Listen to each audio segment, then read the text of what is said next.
What I commented about was my disappointment with only learning about this intervention yesterday through media reports. And having said that, we spent a fair amount of the day yesterday trying to seek clarity from our Commonwealth liaison personnel that are embedded here in the State Operations Centre, our ADF people that are embedded here in the State Operations Centre. It's fair to say they weren't across the details either, and it took us some time yesterday to understand what the announcement was, what it meant, and how was it expected to be integrated into what was already a high-performing and a highly effectively integrated suite of operations occurring here across New South Wales.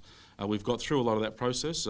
Mr Warboys has dedicated and assigned an Assistant Commissioner to provide the conduit between New South Wales operations and the Commonwealth, and the focus will be certainly on looking at how we can best utilise whatever the number out of 3,000 turns out to be into helping support particularly recovery efforts and getting to some of our most vulnerable and affected people of New South Wales, help to clean up their communities, clean up their properties, and help to restore them back to some functioning capability.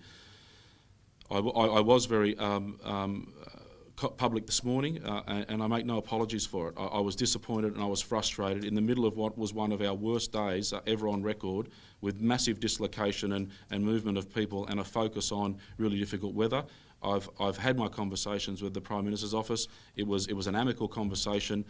They apologised in hindsight for thinking that we could have done better in terms of communicating that. We're all working on this together now to make the best out of this announcement, and we will continue to do that like we have done for months now, in my view, to ensure that our highest priority and focus is on the communities of New South Wales that continue to be so terribly affected by the enormity of this bushfire challenge.